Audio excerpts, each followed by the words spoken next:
parchemin, il est écrit: le samedi 28 novembre 2015, Monseigneur Pierre d'Ornelas, archevêque de Rennes, Dole et Saint-Malo, assisté du père Joseph Lecoq, curé de la paroisse de Saint-Jacques, bénit et posa la première pierre de la nouvelle église de Saint-Jacques-de-la-Lande, dédiée à l'Anastasis, église de la Résurrection.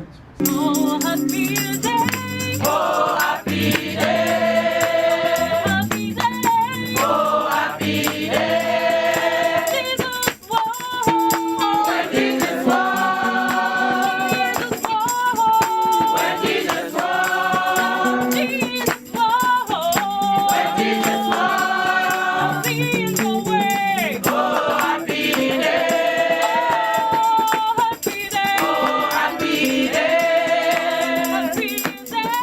Oh, happy day. Pour l'Assemblée présente ce samedi 28 novembre, au cœur du quartier de la Morinais à Saint-Jacques-de-la-Lande, c'est véritablement un jour heureux. Cette célébration de la pose de la première pierre de l'église Anastasis, qui s'érigera dans 18 mois, là, au cœur de ce quartier, animé par la chorale interpeuple, propage une joie communicative. Cet ambitieux projet, initié il y a presque 8 ans, n'a pu voir le jour que grâce à la conjonction bénéfique de nombreux éléments, événements et acteurs.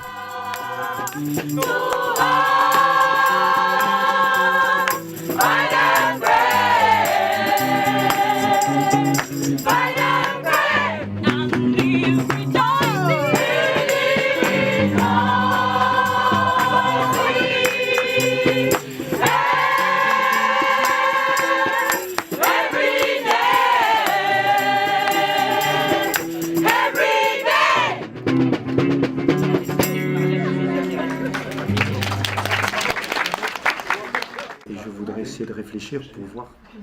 Parmi eux, l'entente entre Monseigneur d'Ornelas, l'archevêque de Rennes, et Alvaro Siza, l'un des plus grands architectes contemporains, auteur de cette église, a été primordiale.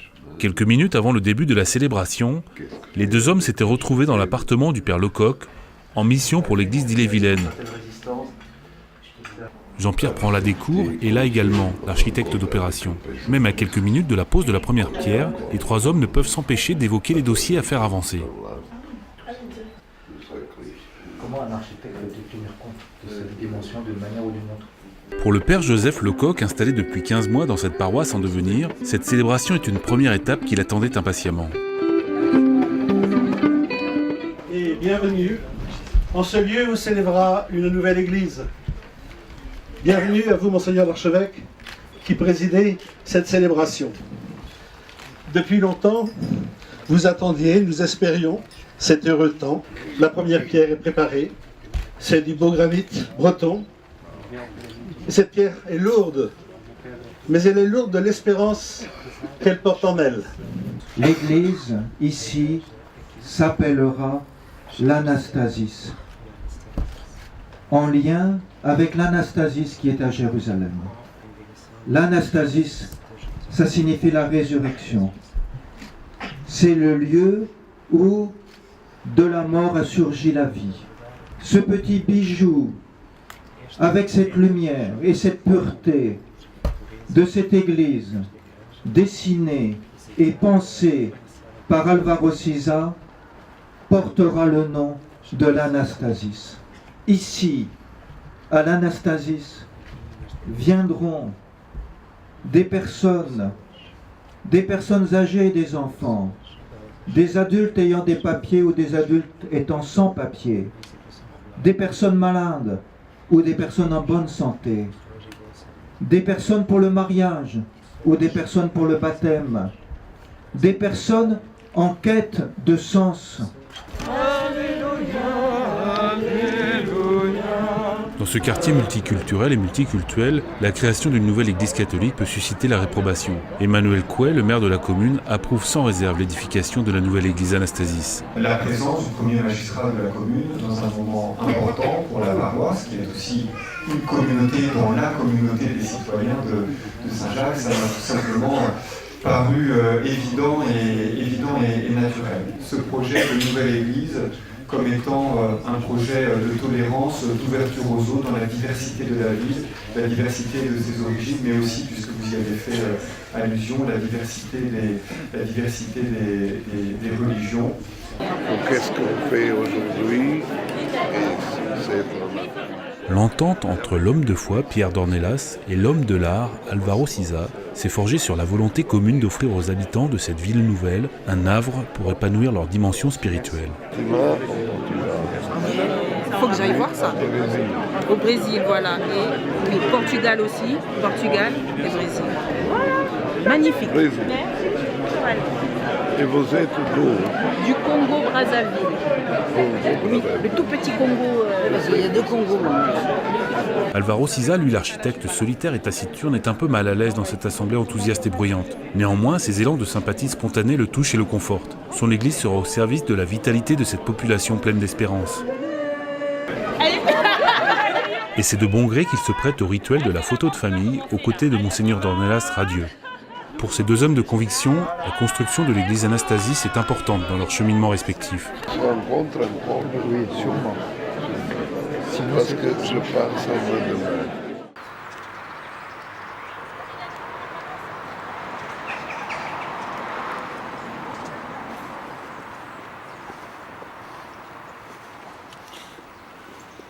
Véronique Aurin, chargée d'études au service de l'inventaire du patrimoine du Conseil régional, s'est lancée à corps perdu dans l'aventure de cette église.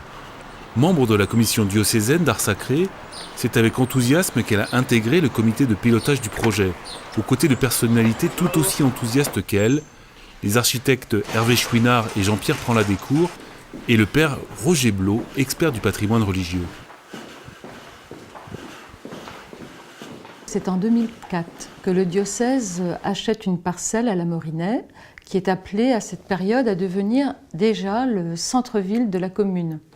Donc en 2004, c'est là déjà le premier pas vers la création d'un lieu de culte. En novembre 2008, Monseigneur Dornelas réunit la commission diocésaine d'art sacré et lui demande de réfléchir à l'opportunité de construire soit une chapelle ou une église paroissiale sur le site de la Morinay. Donc l'église, qui va être construite par l'architecte Álvaro Siza, sera implantée donc dans le quartier du Haut-Bois, dans le nouveau centre-ville de la ville de Saint-Jacques-de-la-Lande.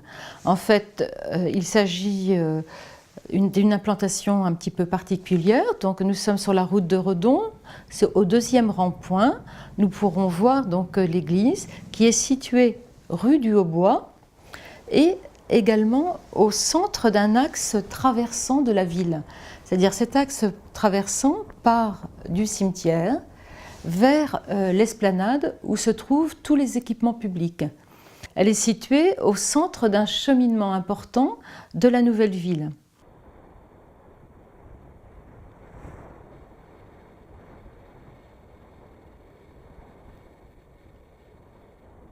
Ce lieu, il était prédestiné, on peut dire, pour recevoir une église, car en ce lieu, il existait déjà une petite chapelle, la petite chapelle du Haut-Bois, qui est aujourd'hui consolidée, dont la ville a consolidé les murs, et elle donne un petit peu une dimension sacrée à cet espace, comme si le lieu était appelé encore à devenir, à recevoir un autre lieu de culte. Dans le programme qui a été établi par le petit comité de pilotage, on avait bien compris dès le départ que l'archevêque souhaitait un joyau architectural. Alors quand on s'est réunis pour les premières fois pour réfléchir un petit peu à l'architecte pour cette nouvelle église, la barre était déjà haut et nous regardions déjà des architectes de renom. On avait regardé Tadao Ando, Álvaro Siza, on avait regardé aussi les nouvelles églises qui se construisaient à Paris, notamment par exemple l'Arche d'Alliance, Saint-François Molitor. Donc on était dans une réflexion de chercher une église qui fasse sens avec une architecture un petit peu singulière, une architecture particulière. Et donc là, nous regardions un petit peu tous ces architectes, tous leurs travaux. Et Jean-Pierre Prandtlat-Descours, pour le nommer, nous a dit qu'il connaissait Álvaro Siza. Donc pour nous, c'était une opportunité extraordinaire. Et on lui a demandé s'il acceptait de prendre contact avec Álvaro Siza. Donc là, à ce moment-là, le programme était déjà établi, la parcelle était petite, donc on avait déjà réfléchi à une église sur 2 niveaux. C'est-à-dire un rez-de-chaussée avec un espace d'accueil, un espace de convivialité, et puis à l'étage, le lieu de la prière, comme la chambre haute des Saintes Écritures en fait. Donc on avait déjà établi un petit peu le fondement du programme, et Alvaro Siza donc, a travaillé, pour ainsi dire, tout l'été. Et en septembre, on a eu une très très grande surprise, car l'archevêque a reçu les plans, les premières esquisses de ce projet. Il nous a réunis, et là on était tous admiratifs, bluffés, quasiment bluffés, parce que en fait l'essentiel était là. L'essentiel était déjà dans ces premières esquisses, avec une grande force, avec beaucoup de talent, beaucoup de singularité, et en fait on a été séduits tout de suite. Alvaro Siza, c'est un architecte moderniste, on va dire peut-être, quand il explique son œuvre, il l'explique toujours d'une façon très fonctionnelle. En fait, on s'aperçoit qu'il est un petit peu, le Père Lecoq a une très belle phrase, il est le serviteur de son œuvre.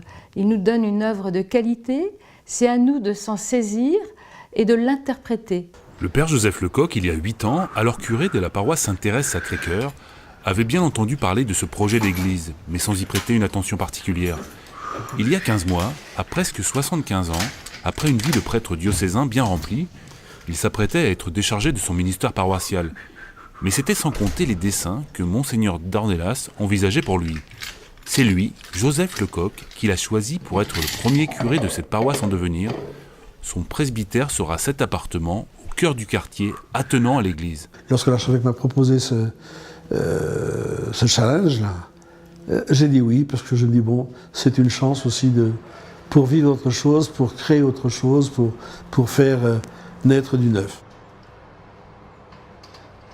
La mission, c'était quoi? De préparer la naissance d'une nouvelle paroisse, qui était prise sur le territoire d'une paroisse existante, Marcel Callot. Ça n'était pas forcément souhaité par tout le monde. Bon, j'ai pris mon temps pour rencontrer les gens, et cette paroisse est née officiellement donc, le 1er janvier 2015. Rapidement, j'ai été accueilli par les gens qui habitent dans l'immeuble. C'est très, très sympa, y compris des gens qui sont maintenant de bons amis, une famille musulmane qui est au rez-de-chaussée, qui était d'ailleurs présent à la bénédiction de la première pierre. Et puis, j'ai pris le temps de rencontrer des gens, par le biais des demandes de sacrements, les baptêmes par exemple, les baptêmes ou les mariages. Je suis très heureux qu'on construise cette église. C'est un signe d'espérance. Un signe d'espérance dans l'avenir. Alors c'est sûr que dans les zones rurales, moi je suis originaire des mondes rurales, ici ou là on voit quelques vieux qui viennent à l'église le dimanche, et puis c'est une fois par mois parce qu'il n'y a pas plus souvent de messe. Il dit à quoi vont servir nos églises, mais la vie se déplace. Je prends la comparaison avec les collèges et lycées qui sont dans le centre-ville de Rennes. Il faut les délocaliser ou ils meurent. La vie n'est plus au centre-ville, elle est dans les périphéries. Et je pense que pour l'église, c'est la même chose. J'ai été ordonné prêtre il y a bientôt 49 ans. Et à l'époque, on faisait un stage de jeune prêtre en paroisse, mi-temps séminaire, mi-temps paroisse. Et j'ai été nommé où? À Saint-Malo, dans le quartier de la Découverte, où il y avait un prêtre qui habitait dans un HLM, où on était chargé de faire naître une communauté chrétienne et de poser la première pierre d'une église qui est devenue Saint-François-Xavier. Voilà, ma première expérience et ma dernière, ils ressemblent. Bonjour. Bonjour. Bien. Bien vous. Bonjour. Je me rappelle votre interprète? Sarah. Ah, Sarah, c'est vrai, oui. Bien. Bonne soirée. Merci à vous. Merci beaucoup. Allez. La population est très diversifiée, très cosmopolite. Il y a toutes les races, toutes les couleurs. Sur 6 baptêmes, il y a 4 familles noires. Hein. Mais j'ai découvert que ces familles-là, qui habitent ici, sont très heureuses de savoir qu'une église va s'implanter au milieu d'eux. Ils se sentent rejoints. Alors je me dis que c'est avec ces nouvelles générations que nous allons construire l'avenir, construire cette paroisse.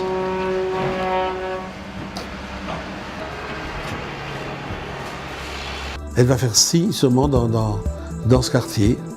Et moi je souhaite qu'elle soit un signe de transcendance pour les hommes et les femmes qui vivent dans ce quartier, qu'ils soient chrétiens ou pas.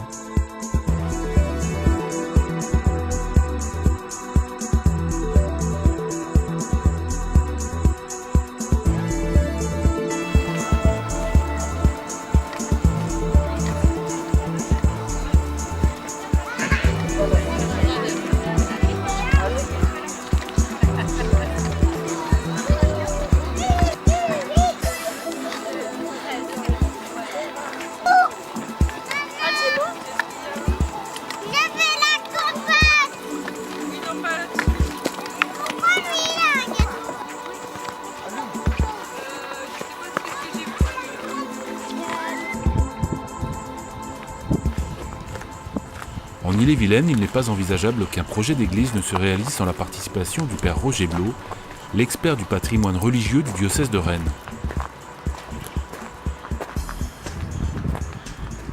À Ville Nouvelle, église neuve. Voilà, c'est ça la logique. Mais, évidemment, quand nous, commission d'art sacré, on est venu ici, regardez ce bout de terrain que la Ville Nouvelle nous avait concédé, on a été séduit. Parce que qu'est-ce qu'il y avait ici? Il y avait une chapelle du XVIIe siècle en ruine, à côté un château du XVIIIe siècle, à côté des communs restaurés à la façon du XVIIe siècle. Au pied de la chapelle, il y avait une pièce d'eau qui était peut-être les restes de douves d'un manoir du XIVe siècle ayant été occupé par l'évêque de Rennes, Chantemerle. Évidemment, ça nous a parlé. Et puis alors, il y avait des grands arbres. Il y avait tout pour faire un espace poétique et donc spirituel au cœur de cette ville nouvelle. En plus, il y avait à quelques encablures le rond-point, d'où la vue serait évidente sur l'église. S'il n'y avait pas eu ce potentiel de beauté, je crois qu'on ne se serait pas abattu pour faire une église, et une église de qualité. C'est comme si cette chapelle devenait un petit bateau, et puis que l'église devenait le grand bateau au bord de l'eau, quoi, au bord du quai. Et donc tout ça, ça compose une image où se mêle le passé, parce que les racines d'ici, c'est XIVe siècle, le XVIIe siècle, avec une chapelle qui, à présent, n'est pas exaltante, mais je pense qu'à l'avenir, on aura le courage, avec la ville ou sans la ville, enfin, on aura le courage de lui faire sa charpente, parce que au début du siècle, elle avait encore sa charpente, du XXe siècle, je veux dire. Donc, il faut que cette chapelle ait un panache du XVIIe siècle pour que cette église du XXe siècle prenne toute sa valeur. Il faut aussi peut-être qu'un jour, sur le rond-point, il y ait ces marcheurs vers le sud.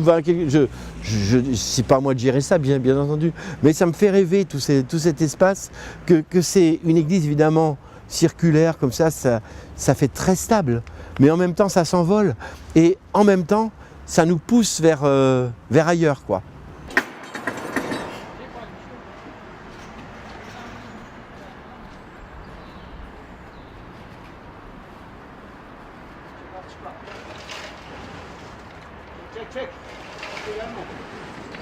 On est en train de voir vraiment toutes les réservations, de repointer.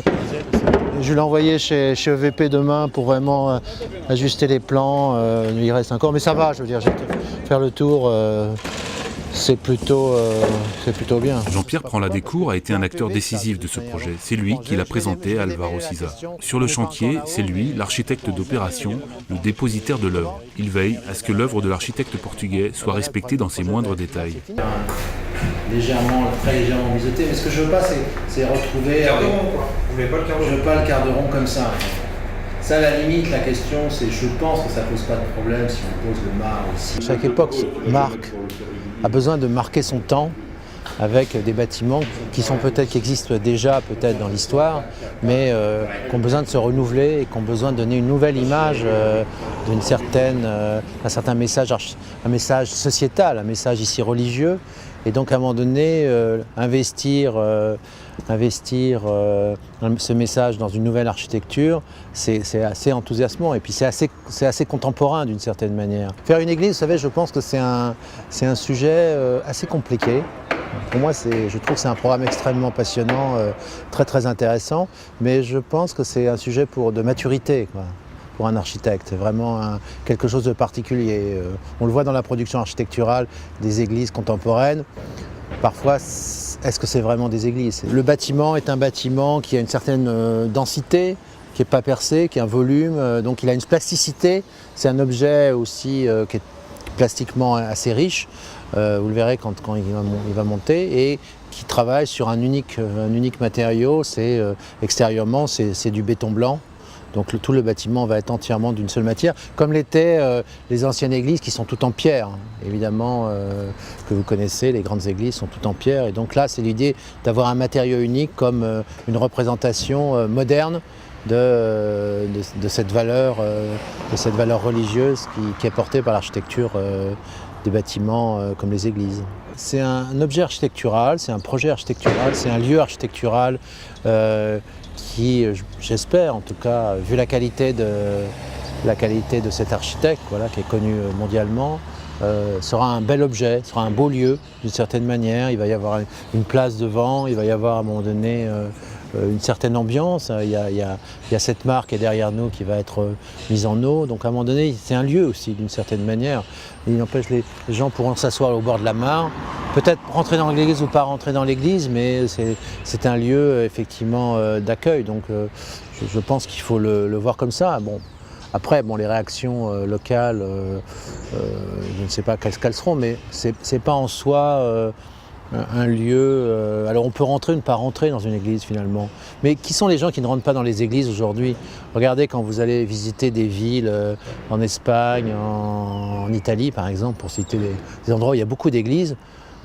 Qu'est-ce que vous faites quand vous allez passer 2 jours dans une ville? Vous allez visiter la cathédrale, vous allez visiter les églises, parce que ce sont des lieux. Alors à la fois les gens y vont parce que c'est souvent des très beaux lieux, c'est souvent des très belles architectures.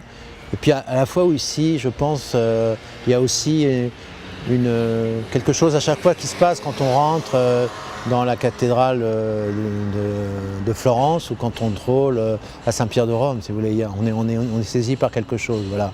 Mais c'est la même chose quand on va voir la mosquée à Damas aussi. C'est un endroit aussi assez fascinant.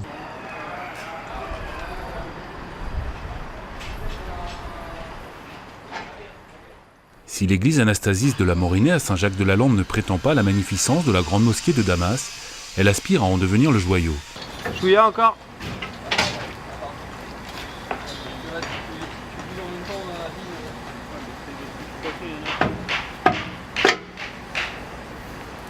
Yves Fouché et Benoît Lanternier ont rejoint le comité de pilotage les derniers, au moment de la phase opérationnelle du projet. S'ils sont sensibles à la démarche architecturale d'Alvaro Siza, c'est à la fonctionnalité et à l'usage courant de ce lieu ressource qu'ils déploient toute leur énergie. Eux, les hommes de terrain, ont accompagné tout au long de leur carrière des centaines de projets de construction ou de rénovation. Et force de constater qu'ils sont vigilants. Tous les murs de clôture du Conseil général, ils ont été refaits avec des bandes d'engins dessous. On ne peut pas faire autrement. Ce qu'il faudrait, c'est une perspective, parce que ça peut faire une rive droite. Ça se verra pas. C'est à quelle activité? Tu fais un ourlet rechassé. Mais on a le même problème. Qu'est-ce que ça peut faire? Alors tout ça, on travaille pour avoir une image le jour de la réception, et 2 ans après, tout est dégueulasse. Moi, je ne suis pas d'accord du tout. Regarde, je sais pas si... Ça avance, ça avance. Il faut qu'on en parler quel de faire. Vous voulez parler de la suite?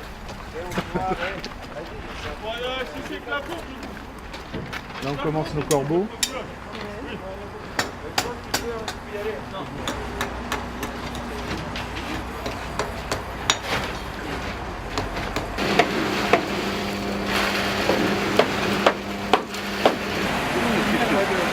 L'évolution des technologies, c'est surtout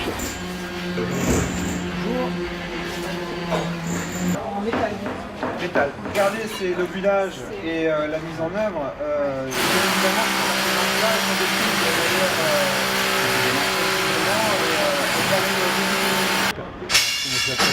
les contreplaqués de finition là, pour les façades d'immeubles et